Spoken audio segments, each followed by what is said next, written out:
सभी को प्रतिभा का नमस्कार। मोदी सरकार के तीसरे कार्यकाल के 100 दिन पूरे हो चुके हैं कि पिछले 10 सालों में बीजेपी जो एक अनुशासित पार्टी दिखती थी, जो मोदी जी कहते थे वही सुना जाता था, माना जाता था और वही बोला जाता था। लेकिन इस बार ऐसा माना जा रहा है कि मोदी जी थोड़े कमज़ोर क्या पड़े, बीजेपी के नेताओं और उनके घटक दलों के बोल बिगड़ने लगे।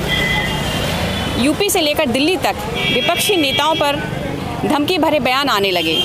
पिछले दिनों राहुल गांधी को लेकर जो धमकी भरे बयान आ रहे हैं, कभी कहा जा रहा है कि जो हर्ष दादी का हुआ है वही हर्ष तुम्हारा होगा, कभी कहते हैं कि राहुल गांधी की जीप काट देंगे, तो कभी केंद्रीय मंत्री रवनीत बिट्टू द्वारा बयान आता है, कहा जाता है राहुल गांधी को आतंकवादी कह देना।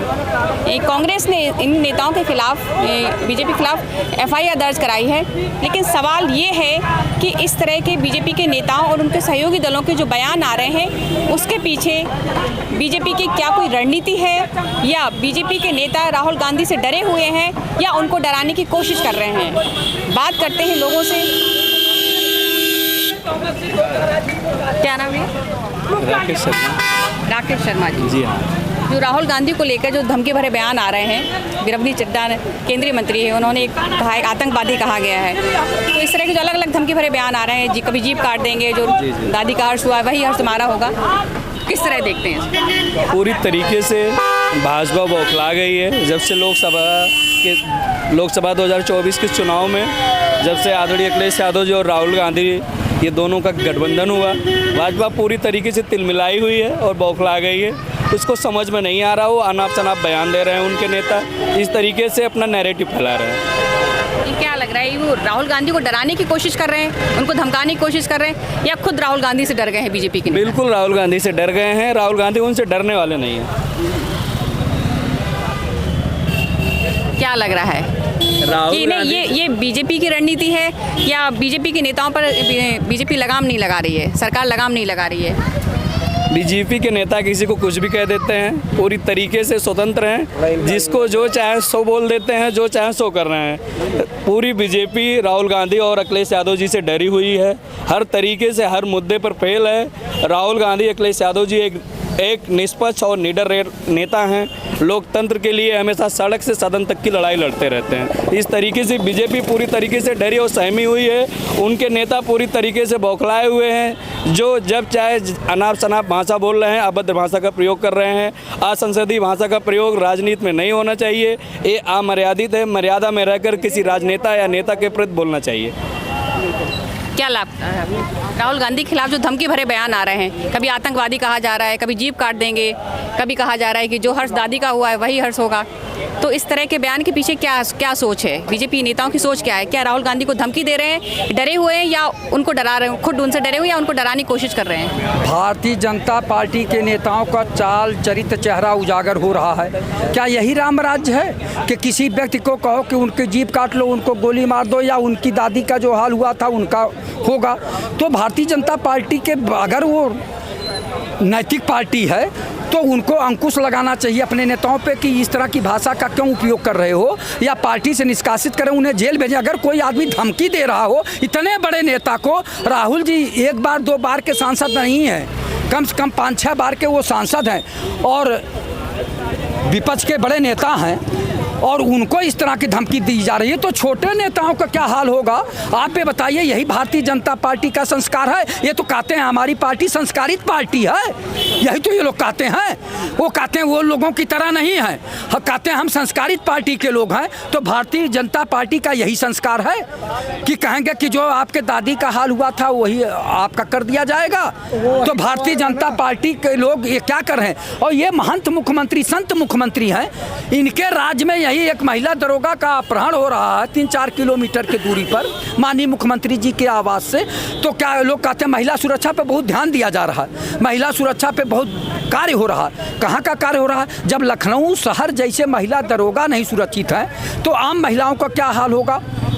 प्रदेश बहुत बड़ा है, 75 जिलों का प्रदेश है, यहाँ से 500 किलोमीटर तक अन्य जिला है। वहाँ की महिलाओं का क्या हाल हो रहा होगा जब लखनऊ प्रदेश की राजधानी है, मेट्रो सिटी है, स्मार्ट सिटी है, और माननीय मुख्यमंत्री जी चंद कदम दूरी पर रहते हैं। जब इनका जो है इस्तेकबाल यहाँ घट रहा है, यहाँ कोई नहीं मान रहा है, तो अन्य जिलों में क्या हाल होगा। तो इसलिए मैं बार बार कहता हूँ, ये देखे मीडिया में केवल कहते हैं अपराध मुक्त उत्तर प्रदेश, नारा दे रहे हैं और अपराध मुक्त उत्तर प्रदेश, भ्रष्टाचार मुक्त उत्तर प्रदेश कहाँ है। आप जिले जिले में भ्रष्टाचार कौन है इसका जिम्मेदार, दफ्तर दफ्तर भ्रष्टाचार कौन है इसका जिम्मेदार। माननीय योगी आदित्यनाथ जी, आप माननीय मुख्यमंत्री हैं, आप किसी भी तहसील में किसान के भेष में, गरीब के भेष में जांच क्यों नहीं करने जाते हैं, जहां लेखपाल से लेकर एसडीएम तक भ्रष्टाचार में लिप्त हैं। किसी थाने में क्यों नहीं जाते हैं, जहां पुलिस से लेकर सिपाही से लेकर थानेदार तक भ्रष्टाचार में लिप्त है, तो उसकी जांच क्यों नहीं करते, केवल बोलते हैं, केवल ये शिगुफा फैलाते हैं। क्या यही राम राज है। मर्यादा पुरुषोत्तम राम की नगरी में अयोध्या में और राम मंदिर में जो सफाई कर्मचारी थी महिला, उसके साथ बलात्कार हो रहा, क्या यही राम राज है। तो ये तो शर्म से डूब गए। जब मैं सुना तो मेरे पैर के नीचे से जमीन फट गई कि क्या यही राम राज है, क्या यही राम की अयोध्या है जहां राम मंदिर बनाया गया है और बड़ा गुणगान गाया गया, पता नहीं कितने हजार करोड़ से मंदिर बनाया गया, वहां महिला की अस्मत लूटी जा रही है। तो ये तो माननीय मुख्यमंत्री राम राज्य में और एक अनुशासित पार्टी में इस तरह के धमकी भरे बयान आने को किस तरह देखते हैं। राहुल गांधी के खिलाफ जो इस तरह के धमकी भरे बयान आ रहे हैं, जीप काट दूंगा, आतंकवादी कहा जा रहा है। किसने कहा? बीजेपी के नेताओं ने कहा है, आपने सुना होगा। आतंकवादी तो बीजेपी के नेता ने, केंद्रीय मंत्री ने कहा है। देखिए, मैं किसी भी गलत वक्तव्य का समर्थन नहीं करता हूं, बट जो है एक चीज़ का ध्यान जो है राहुल गांधी को भी रखना चाहिए।